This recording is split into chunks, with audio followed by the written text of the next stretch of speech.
Hello everyone, देखिए example 1.6 करते हैं। देखो ये भी बहुत सिंपल है। इसमें क्या कहता है, consider the charges Q and minus Q placed at the vertices of the equilateral triangle as shown in figure. देखो यहाँ पर ये क्यू है, ये चार्ज क्यू है और ये माइनस क्यू है, यही लिखा हुआ है और ये डायग्राम में ये बनाया हुआ है आपकी बुक में।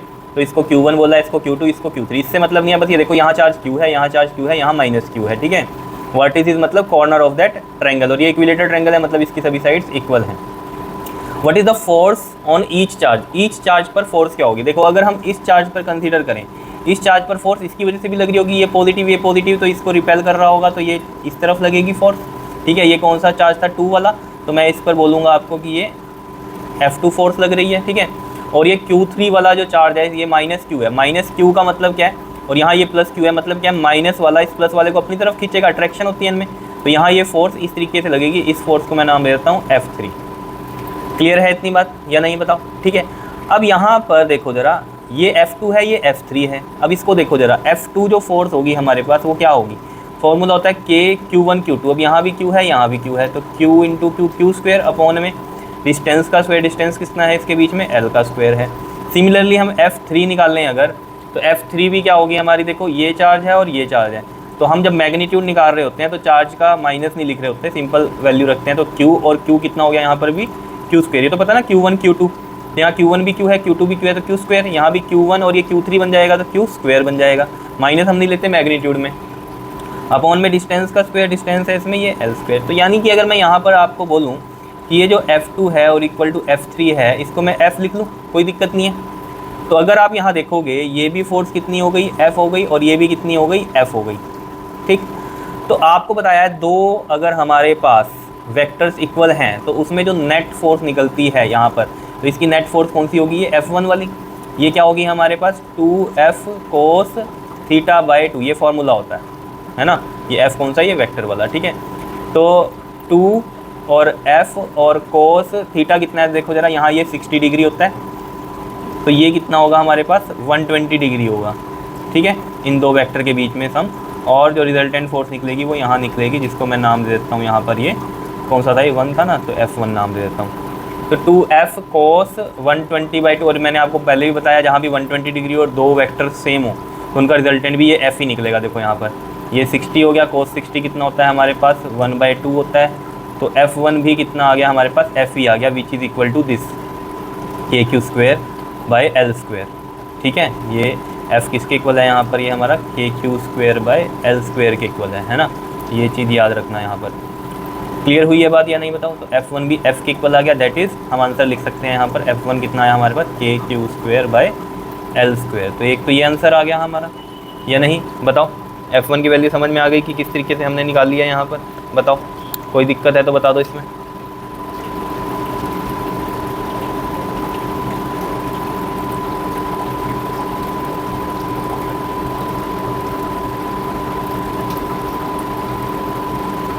और इसकी अगर आप डायरेक्शन बताना चाहते हो तो देखो ये डायरेक्शन जा रही है, ये डायरेक्शन किसकी है, यहाँ पर अगर देखो आप BC की डायरेक्शन है, ये BC की डायरेक्शन है ना ये वाली, तो ये अलोंग आप BC भी यहाँ लिख सकते हो, कोई दिक्कत नहीं है। इसी के पैरेलल जा रही है ना ये F1 फोर्स, समझ रहे हो। सिमिलरली आ जाओ इस पर, यहाँ पर भी यही कहा। अब ये देखो, ये जो चीज़ है ना, कई बच्चे सोचते हैं ये वाला हमने इस फॉर्मूले से क्यों नहीं किया, ये वाले से। F हो गया F1, ठीक है, का स्क्वायर, प्लस F2 भी F हो गया, F का स्क्वायर, और ये 2F cos θ, तो ये भी हो जाता, कोई दिक्कत नहीं थी। ये कितना हो गया था, 2F स्क्वायर, प्लस में यहाँ पर भी ये 2A1 A और 2AB cos θ होता है ना, तो 2F आएंगे, यहाँ पर भी F स्क्वायर हो जाएगा ना। ये A मान लो, ये B, A का स्क्वायर, B का स्क्वायर, प्लस 2AB cos θ, तो 2F स्क्वायर, और ये cos कितना बनता है हमारे पास, 120। cos 120 की वैल्यू याद रखना, -1/2 होती है, तो 2F square plus 2F square into में माइनस का 1/2, तो ये 2F स्क्वायर माइनस का F स्क्वायर बनेगा, तो F स्क्वायर बचेगा, और ये F ही रह गया था यहाँ पर। ये मैंने पहले भी क्वेश्चन में भी आपको बताई थी बात, ठीक है। लेकिन इजी के लिए आपको वेक्टर की कहानी पता होनी चाहिए कि इस तरीके से हम डायरेक्ट हमारा क्वेश्चन जो है जल्दी सोल्व होता है, ठीक है। इतनी बात बताओ, ठीक है। और 120 डिग्री का केस है, वैसे तो दो वेक्टर अगर हमारे सेम है तो उसका रिजल्टेंट हम इस तरीके से निकाल सकते हैं, 2F cos θ/2। लेकिन अगर 120 डिग्री ही है एंगल दो वेक्टर के बीच में, तो हम डायरेक्ट इनका रिजल्टेंट जो F1 बनेगा वो भी इसी के इक्वल बनेगा, इन्हीं वेक्टर के इक्वल, जैसे कि यहाँ पर ये F के इक्वल ही आए, समझ रहे हो। सेम इसमें भी यही होगा। देखो यहाँ पर ये Q चार्ज है, ये वाला Q चार्ज है, ये इसको इधर रिपेल करेगा, तो ये जो फोर्स लग रही है इस पर F1 लग रही है। ये वाला चार्ज इसको अपनी तरफ अट्रैक्ट करेगा, तो ये फोर्स लग रही है यहाँ पर हमारे पास F3, समझ रहे हो। और इनका रिजल्टेंट भी ऑब्वियस सी बात है इसी डायरेक्शन में आएगा, तो ये हम बोल देंगे ये हमारे F2 रिजल्टेंट आ गया। ठीक है, तो यहाँ पर भी अगर आप देखोगे F1 निकाल लोगे तो F1 भी यही बनेगा हमारा के Q1 Q2 इस तरीके से मान के Q स्क्वायर अपॉन में L स्क्वायर, डिस्टेंस का स्क्वायर होता है। ठीक है, F1 यही है, F3 ये ऑलरेडी है ही है हमारे पास, इन दोनों के बीच में है ये, लेकिन फिर भी यही बनेगा यहाँ पर। ठीक है, तो ये सब हमारे क्या हो गए, इस तरीके से मैं यहाँ बोल दूँ कि ये F1 भी यहीं पर ये आ गया इसमें। ठीक है, तो यहाँ पर ये भी F के इक्वल है, ये भी F के इक्वल है, तो ये F2 भी क्या आएगा, F ही आएगा, बिकॉज ये एंगल कितना है 120 डिग्री है, तो यही सेम प्रोसेस होगा। क्लियर है, तो मैं यहाँ लिख सकता हूँ सिमिलरली जो F2 है वो भी F के इक्वल होगा, दैट इज़ के q square by L square, और इसकी जो डायरेक्शन है अलोंग आप लिख सकते हो ये AC, क्योंकि इसी के पैरेलल जा रही है ये। आ रही है बात समझ में या नहीं बताओ? ठीक है जी, तो एक ये बन गया हमारे पास। क्लियर, इसी तरीके से करना है ना ये भी सेम, यहाँ पर भी यही फॉर्मूला तो लगाओगे आप F2 के लिए, 2F cos theta by 2, 2F cos 120/2 60 बन जाएगा, और ये कितना आ जाएगा 2F 1/2, ये F के इक्वल आ गया। F2 किसके इक्वल आ गया, F के इक्वल आ गया। ऐसे तो किया है, सिंपल है या नहीं है बता दो।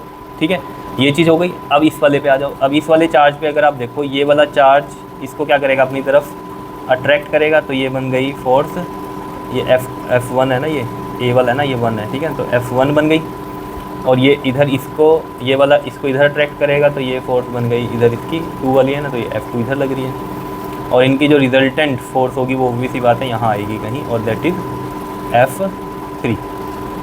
अब यहाँ पर भी अगर आप देखोगे ना, कहानी तो वही है। ठीक है, लेकिन इसमें क्या है, 120 डिग्री एंगल नहीं है, इन दोनों वेक्टर के बीच में एंगल है 60 डिग्री है।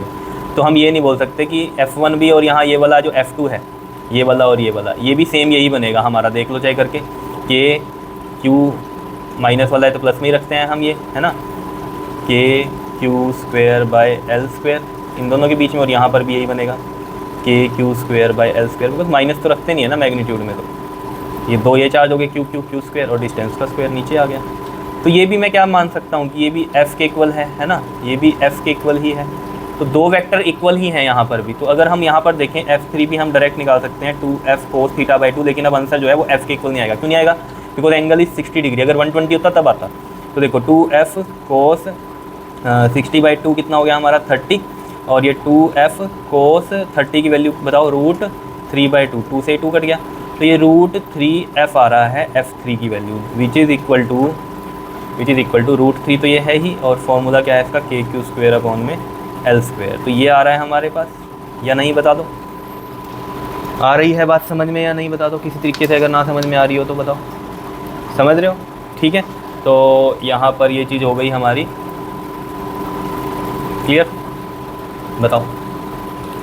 अब ये तो हमें पता चल गया, आंसर हमारे पता चल गया, हमें F1 कितना आ गया हमारे पास, ये इन दो A पॉइंट पर हमने फोर्स निकाल दी। ठीक है, B पॉइंट पे फोर्स ये F2 निकाल दी, और C पॉइंट पे ये फोर्स हमने F3 निकाल दी। ये चीज़ तो समझ में आ गई होगी, सिंपल है। ठीक है, अब यहाँ पर ये चीज़ आप इस तरीके से भी निकाल सकते थे, अगर ये चीज़ नहीं समझ में आती तो ये वाले फॉर्मूले से भी निकाल सकते थे। यहाँ सिर्फ क्या हो जाता, फिर ये दो फोर्स F तो है ही है, F स्क्वायर F के 2F स्क्वायर, कोस यहाँ कितना आ जाता है 60, समझ रहे हो, कोस 60 कितना होता है प्लस का 1/2, समझ रहे हो, प्लस का 1/2 होता। और तो ये 2 से 2 कट गया, ये 2F स्क्वायर कितना बन जाता है यहाँ पर आपके पास 3F स्क्वायर बन जाता, और ये √3 तो साथ में आता ही। ठीक है, और F स्क्वायर से रूट कर जाता है, √3F आता है, यही आ जाता है हमारे पास। आ रही है बात समझ में? तो इस फॉर्मूले से भी कर सकते थे, अगर ये फॉर्मूला किसी को नहीं पता कि दो वेक्टर अगर हमारे इक्वल हैं तो उनका रिजल्टेंट हम इस फॉर्मूले से निकाल सकते हैं। ठीक है, जैसे एक बार और बता दूं मैं आपको, दो वेक्टर हैं ये A और ये, इनका रिजल्टेंट निकालना है। तो रिजल्टेंट कैसे निकलता है, 2A cos थीटा/2, थीटा क्या है इन दोनों एंगल वेक्टर्स के बीच का एंगल। तो ये मैंने आपको बताया था, अगर ये 120 डिग्री होता है तो ये R जो है हमारा A के इक्वल आता है इफ़ थीटा इज़ 120 डिग्री। वो मैंने करके भी बता दिया था आपको, डायरेक्ट याद रखने का तरीका है बस। क्लियर।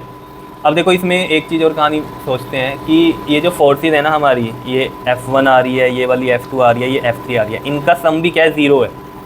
अगर पूछ ले आपसे तो इनका सम भी 0 है। देखो थोड़ा सरप्राइजिंग सा है, लेकिन देखो समझो ज़रा किस तरीके से।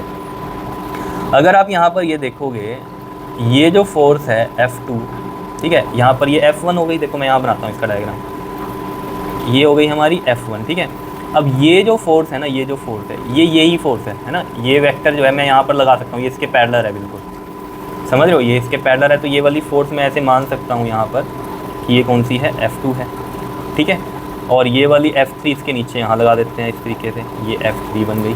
समझ रहे हो ना, इस वाली को मैंने क्या मान लिया यहाँ, ये F2 मान लिया ये वाली, समझ रहे हो, ताकि इन दोनों के बीच का एंगल पता चले मुझे, F1 और F2 के बीच का एंगल। तो F1 और F2 के बीच का एंगल जो है वो है 60 डिग्री, बिकॉज ये 60 था और ये 120 था, ये इनके बिल्कुल मिड में से जा रही है, तो ये एंगल कितना है 60 डिग्री है, तभी ये फोर्स यहाँ मानी है ताकि एंगल पता चल जाए। तो ये 60 डिग्री का एंगल है। तो ये भी पता है हमें ये F है और ये भी पता है हमें F है। F3 की वैल्यू हमें पता है कितनी है, √3F है। अब इन दोनों का जो रिजल्टेंट है ना, अब ये थोड़ा सा ये ऐसे बना दिया मैंने, ठीक है, ये थोड़ा सा ऐसे बन जाएगा इधर, ठीक है, ताकि ये इनका रिजल्टेंट यहाँ इधर निकलेगा, ठीक है, बिल्कुल मिड में निकलेगा इधर ये F, इन दोनों का रिजल्टेंट, ठीक है। अब वो कैसे निकलेगा, देखो FR, F1 F2 भी F के इक्वल है, तो 2F cos θ/2, तो 2F cos 30 बन जाएगा, 60/2 30 cos 30, और cos 30 कितना होता है हमारे पास, √3/2, तो ये भी कितना आ रहा है, √3F। देख लो ये भी √3F है और ये भी √3F है। तो यहाँ पर देखो ज़रा, FR इक्वल टू में F3, तो FR minus F3 equal to 0, और FR की वैल्यू भी √3F है और F3 की वैल्यू भी कितनी है, √3F है, तो ये 0 ही आ रही है। क्लियर है इतनी बात या नहीं, बताओ, समझ रहे हो इतनी बात या नहीं, बताओ। इसको इस तरीके से भी आप सोच सकते हो कि इन दोनों का सम करेंगे हम, ठीक है, इसका और इसका सम कर दो, ठीक है, और इक्वल टू देख लो कि क्या आता है, देख लो यहाँ पर इस तरीके से रखेंगे हम, FR प्लस में F3, तो यहाँ ये अपोजिट साइन में तो यहाँ माइनस आ जाएगा, ठीक है, और FR की वैल्यू भी कितनी है, √3F, और इसकी भी कितनी है, √3F, क्या आ गया, 0 आ गया। ऐसे आप सोच सकते हो। और ये बात समझ में क्लियर हुआ कि कैसे किया है हमने, ये बिल्कुल सिंपल ही है, ठीक है, लेकिन बस कंसेप्ट के साथ में आपको सिखा रहा हूँ ये चीज़ें, ताकि आपको कोई भी क्वेश्चन जो है उसमें मुश्किल ना आए। क्लियर, ओके जी, थैंक यू।